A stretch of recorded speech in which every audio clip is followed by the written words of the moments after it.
People that are calling this GamerGate 2.0, you done lost your damn mind. it's not. Don't believe the hype. It's a red herring, false flag, diversion. It's how did my man say it? It's all a fugazi. You know what a fugazi is? No, fugazi. It's fake. Yeah, fugazi. It's a wazi, it's a woozy, it's a fairy dust. It doesn't exist. It's never landed. It is no matter. It's not on the elemental chart. It's not fucking real. Yeah, it's that. Let's talk about it.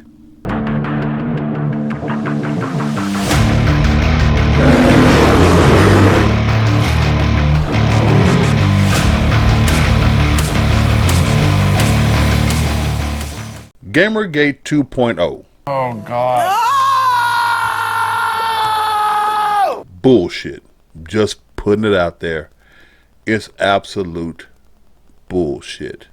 You see, for starters, I have been trying to find out for years what exactly the first GamerGate was. And depending on who you talk to and their perspective, I can sum up my intel on GamerGate in a very succinct title. Gamers, sex, and journos. That's all I got.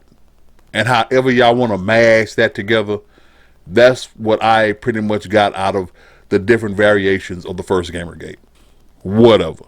See, nobody cares. But this whole Sweet Baby Inc. debacle and the pushback against that, people want to, let me take the term people back. Let me take that back. Journos, whether it be the mainstream media or gaming journos, they want you to believe that this is all a game issue, that this is GamerGate 2, whatever the fuck that means, that this is all relegated and refined to pushback from video gamers against some social injustice.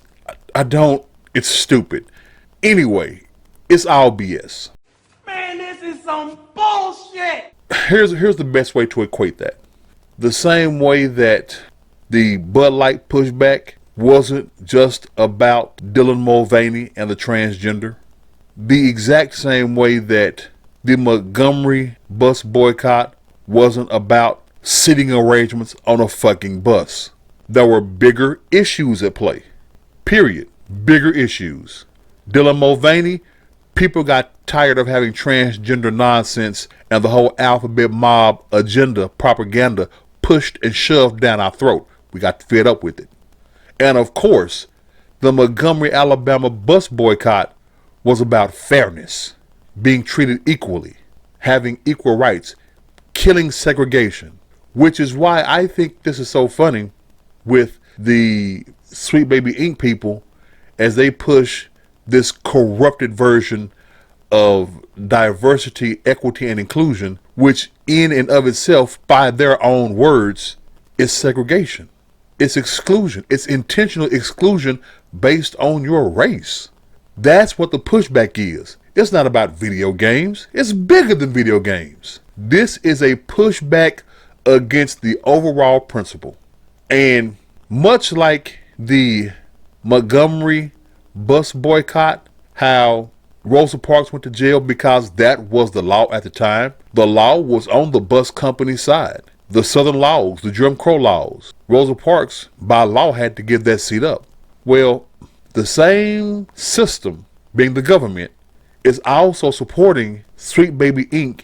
and other companies of its ilk when it comes to pushing DEI. Leftist, progressive, extreme far leftist ideology is probably the most insidious, hellish, double talk, hypocritical circle jerk you'll ever see.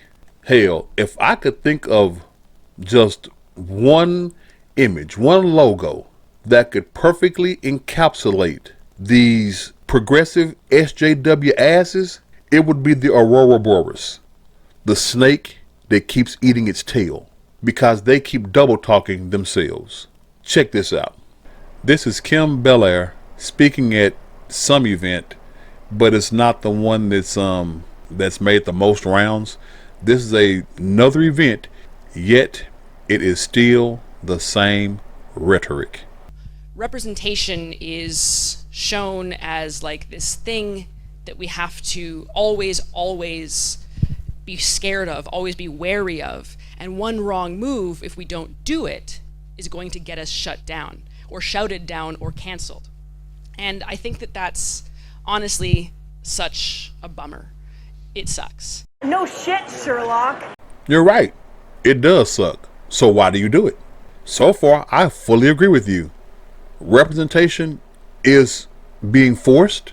It is something that people like yourself have made the rest of us normal people fear, especially corporations across the board, because if we don't go along with it, they do get canceled. And yeah, it does suck. And what also sucks is that it's often the only way we end up talking about representation.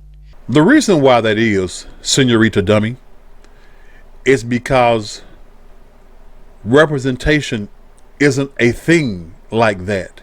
Y'all are demanding representation, demanding it in areas where it doesn't even fit, isn't needed, or belongs. Get the fuck out of here. You don't have to force it. You shouldn't have to force it. Anything forced does not last. So why do you do it? This is a you problem. This is the definition of projection. And so institutionally, I think we need to talk about them and how we can make representation a staple of our offering. You want to know how you can make representation a staple of your offering? Tell a good story. If you tell a deep, compelling, good story, the representation will happen naturally, organically, without you even thinking about it. In your life, in your day-to-day life, talking to all my normal people out there, do you understand how much representation affects you, or how much representation is in your everyday life? Tell me more. Depending on your race or religion or living preference, wherever you feel most comfortable, you go to where you feel the most comfortable. You naturally go to where there are more people like you. Does that make you a bad person? Fuck no! Do you wake up in the morning, waking up in an all-black neighborhood and go, oh, we need more white folks? Hey, where are the white women at? No, you don't. And when you go to your job, you usually interact with several different races, creeds, religions, and sexes on an everyday basis. But let us proceed and see what this woman has to say. Don't always make it so that they have to do the work themselves, right? Don't make it so they have to customize a character before they can see that kind of character in a game. Because ultimately, what it means when you say, I'm going to create a universal experience, you're invisibly creating something that's going to target only your core demographic and is going to invisibly lean towards the dominant societal voice. Now, she's referring to video games. Create your character modes. A lot of games have them. Create your own character. And I'm here to tell you, that is fun. It's awesome. You can actually physically put yourself in a game or put an idealized version of yourself in a game. However you let your imagination run free and run wild, that is the purpose of creating a character. You are creating a character. It may or may not be yourself. It may not reflect you. It's a character. It's a bunch of binary numbers, bits, codes put in to represent who you are in that world. She talks about your core demographic, aka the people that are going to buy your shit. You know, the customers, the paying customer. What idiot would tell you don't lean towards them? Oh yeah, that makes sense. No, it doesn't. Not cool at all. The idiots that want to go broke. The idiots that have no true skin in the game and don't give a damn if your company fails due to their suggestions because they've already gotten paid. You did your part, company. You paid them for their dumbass suggestions and your dumbass listened to them.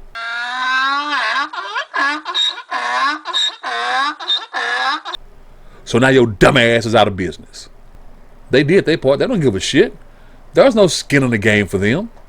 These corporations are trying to earn brownie points.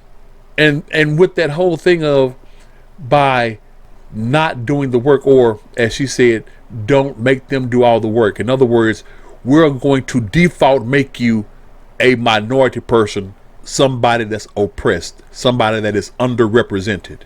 Well, if you do that, if by default you remove that option from the person playing that game and you make them somebody that you feel is underrepresented or minority or whatever dumbass definition you want to use, doesn't that by default make the game the very essence of what you're trying to get the game not to be, which is exclusionary?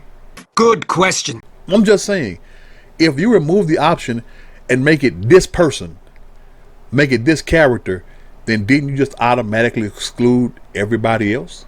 Say it with me, y'all. Say Big Brother's thing with them. If it wasn't for double standards, they'd have no standards at all. Hell yeah, absolutely. Let us proceed. And if you're a creative working for like a larger company and your higher ups are a little bit stubborn, they don't see the value in what you're doing, maybe on day 3, take some time aside and have a coffee with marketing so that you can absolutely terrify them by telling them, here's what's going to happen if you don't do this. Again, I said this in the previous video. She went mob style. Protection money. Except the fee in this is DEI. Is inclusion. Hey, it'd be a shame if you don't put that black person in this game. It'd be a shame if the media suddenly started reporting that you were racist, huh? Be a dang shame, wouldn't it?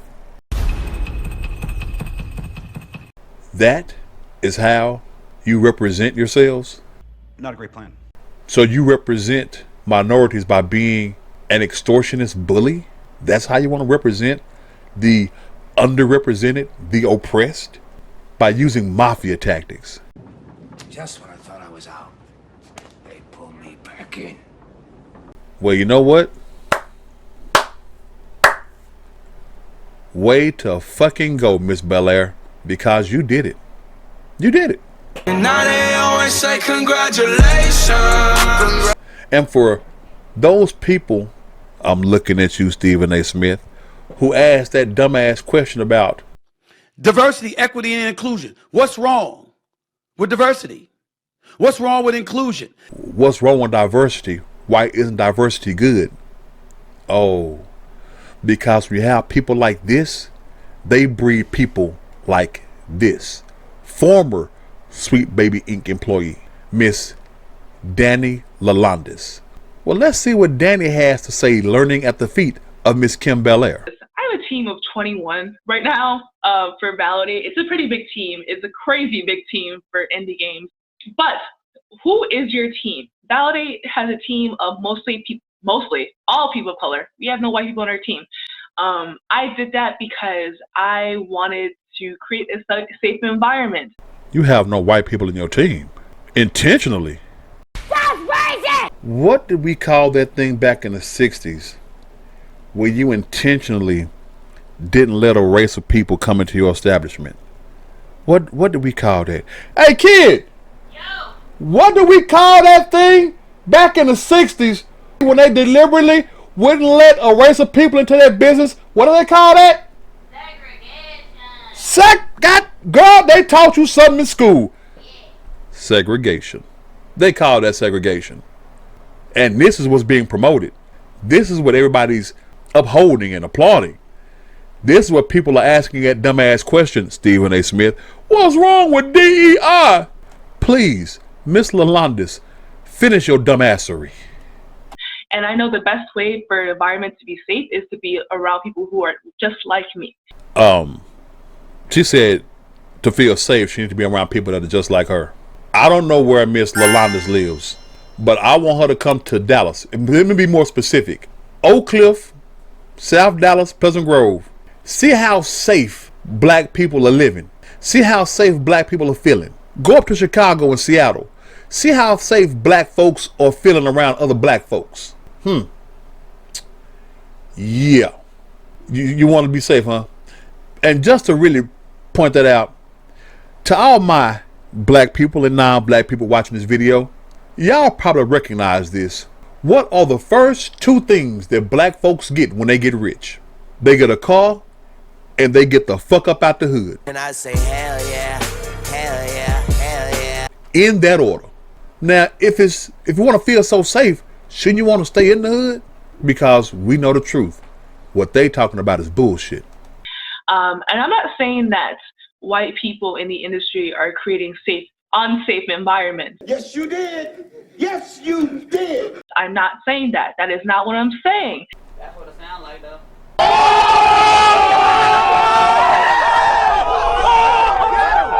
She just said for a safe environment, don't have white folks, and then said that white folks don't make an environment unsafe. Do you even listen to yourself when you talk? I drift in and out. She can't be listening to herself at all, on any level. But see, that's what happens. This is what dumbass DEI. Remember that Big Brother Tucker's definition of DEI is dumbassery, ego, and incompetence. Do you see why I call it that now? Do you see why my DEI fits more appropriately than their definition of DEI? Because that's all it is. Say it with me. Dumbassery, ego, incompetence. That's all that shit is. I am saying that sometimes it is hard to work with white people because they think that something may be okay, but it was really a microaggression. And no one wants to deal with that while they're trying to make a game that they love. What the hell are you talking about? What in the blue fuck is a microaggression? Can someone please look up and define for me what a microaggression is? Because I have no fucking idea at all. Zero. Not even a one. Now let me keep it on track with how I started this thing. All those things, those two women that you saw, their businesses are geared more towards the video game industry. The whole GamerGate 2 bullshit. And as y'all notice, what I pointed out wasn't much about the games. It was about the principle, the overall message in all of it. The bigger point is DEI is actually segregation and exclusion. It's exclusionary tactics, but this time being done by black people. Like that's supposed to make it any righter. Yes, I know righter is not a word. Damn it, I'm using it. Like that's supposed to make it any more right. So when you hear these jackasses do all they talking and they try to keep it in the confines of the gaming community, you see why. I went past that. I went to the broader sense of it, what they really want to get down to it for. Because that's what they really want to do. They're really trying to keep this nation divided, keep people divided. They are trying to force their ways, their propaganda, their agenda on us without seeing the bigger picture. And there is a much bigger picture at play. The number one thing to the bigger picture is diversity is all around us. Always has been. Now, whether you choose to congregate or deal with people of a particular ilk, whether that be ideology, racially, or sexually, that's your choice. But if you pay attention to your world, you are surrounded by diversity. I know that because you bitch about it. You make your TikToks. Oh, guess what happened to me today? Yeah, you met a diverse person. It's called living. Diversity is all around us. So why are you forcing something that is always there? Why are you forcing something that happens naturally? It's like that bullshit last year with the whole Dylan Mulvaney. Alphabet mob rights. What rights are being impeded? What rights don't the LGBTQ alphabet mob community have that everyone else has? The answer is nothing. So what diversity are y'all trying to enforce? The answer is nothing. Actually, what you're doing is the one thing that y'all bitch about. Cultural appropriation. By putting people who don't belong in areas where they don't belong. You put black people in Norway. You made black people white. And respectively, black people in Norway, they did that in the God of War games, making some of the Nordish gods black and black people white. They made Anne Boleyn. They did a movie or a series about the history of the Queen of France, Anne Boleyn, and they made her a black woman. Now let's flip that. People had a damn hissy fit for decades because the actress Elizabeth Taylor played Cleopatra. Cultural appropriation. It's Get the fuck out of here. Get the fuck out of here. But you're doing it. You're doing it. Growth, evolution, diversity happens naturally. It may take longer in some pockets than others, but it happens naturally. DEI is just simply forced segregation and exclusionism. That's all it is. And the second thing about it is, how long before the people that are calling themselves oppressed become the oppressor? Well, we ain't gotta wait long. There are lawsuits out there already hitting at it. Turning Point USA. Disney faces lawsuit over alleged discrimination in DEI policies. Well, duh. Who couldn't see that coming? How long before y'all brag about no white people, no straight white men, no Christian men, before some of these men get together and go, wait a fucking minute, that's discrimination? Because they don't have melanin or a pigmentation in their skin tone, it makes it right to treat them like that? You're racist. No, it does not. And I wish more companies would get sued. But you want to know why that won't happen? Because people saw everybody coming out the big bad Disney and have quietly started changing their DEI policies on a hush hush. Some companies have just eliminated DEI departments altogether. Their mandates, their quotas, and all that shit, because they don't want to be sued into oblivion, because they know they can be. They know it's discrimination. They just thought they had the backing of everybody.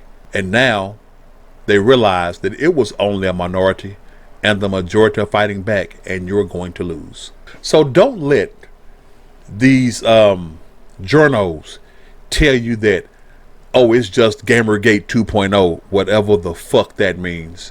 It's not. The same way the Dylan Mulvaney pushback wasn't merely against having a transgender person on the can, and the same way that the Alabama bus boycott wasn't about sitting down on a bus. It's much bigger, it's much larger. DEI is about to DIE, and if you ask me, it's way past time. Please wake up.